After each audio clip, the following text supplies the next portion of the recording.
तो यारो भक्ति करने से श्राप मिल गया। बताओ किसे? राजा वृषध्वज को। युगों पहले एक राजा हुए, नाम था वृषध्वज। वो शिवजी के अनन्य भक्त थे। इतने ज्यादा भक्त हो गए थे कि उन्होंने अपने राज्य में आज्ञा दे दी कि शिवजी के अलावा कोई किसी की पूजा नहीं करेगा।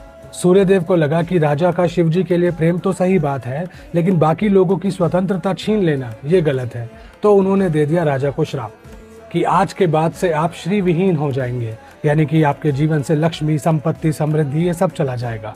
वहां शिवजी को पता लगा कि उनके परम भक्त के साथ अन्याय हो गया। वो सूर्यदेव पे क्रोधित हो गए। सूर्यदेव पहुंच गए नारायण की शरण में, लेकिन तभी वहां पहुंच गए शिवजी। नारायण ने महादेव के क्रोध को शांत किया और उन्हें बताया कि ये सब लक्ष्मी जी की एक लीला है, हम सभी इसका हिस्सा है। आप अपने जिस भक्त वृषध्वज के लिए क्रोधित हो रहे हो, धरती पर उसे मरे हुए काफी समय हो चुका है। अब उसके वंश में उसके 2 पौत्र जीवित हैं, कुशध्वज और धर्मध्वज। राजा के ये दोनों पौत्र अपने पूर्वजों की गलती सुधारना चाहते थे। वो माता लक्ष्मी की तपस्या में लीन थे। माँ लक्ष्मी प्रसन्न हुई और दोनों को ही वरदान दे दिया कि मैं आप दोनों के घर में पुत्री के रूप में पैदा होंगी। शायद इसीलिए आज के समय में जब लड़की पैदा होती है, बेटी पैदा होती है, तो यही कहते हैं कि लक्ष्मी हुई है। ये दोनों ही थी लक्ष्मी का ही अवतार। राजा कुशध्वज की पुत्री थी वेदवती, क्योंकि उन्हें वेदों का ज्ञान था।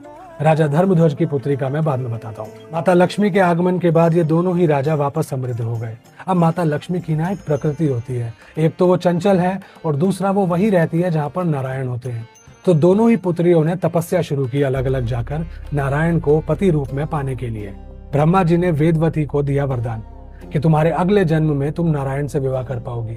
वो स्वयं मनुष्य के रूप में जन्म लेंगे और तुमसे विवाह करने आएंगे। और ब्रह्मा जी ने वो दूसरी पुत्री, वो लक्ष्मी जी का दूसरा रूप, उसे भी वरदान दिया कि तुम्हें इसी जन्म में नारायण मिल जाएंगे, लेकिन तुम्हारा विवाह पहले किसी असुर के साथ होगा। खैर, मुझे असुर से याद आया, वेदवती जब अपनी तपस्या में लीन थी तो पीछे से एक राक्षस आ गया। वो राक्षस वेदवती पे मोहित हो गया और उन्हें पाना चाहता था। वेदवती ने कई बार मना किया तो उस राक्षस ने जबरदस्ती करनी चाहिए। क्रोध में आके वेदवती ने उसे श्राप दिया, तुम एक तपस्विनी पर अपनी शक्ति का प्रदर्शन कर रहे हो। मूर्ख राक्षस, तुम्हारी यही शक्ति, यही अहंकार तुम्हारे संपूर्ण कुल के नाश का कारण बनेगी। कई बार मैं सही बोल लेता हूँ। वेदवती ने पुनः जन्म लिया मिथिला के राजा जनक के घर और कहलाई जानकी, माता सीता। माता सीता स्वयं माँ लक्ष्मी का अवतार, जिनके लिए नारायण श्री राम के रूप में अवतरित हुए। आप भी यही सोच रहे होगा कि वो राजा की दूसरी पुत्री कौन थी? वो दूसरी पुत्री थी माता लक्ष्मी का अवतार राजा धर्मध्वज की पुत्री तुलसी।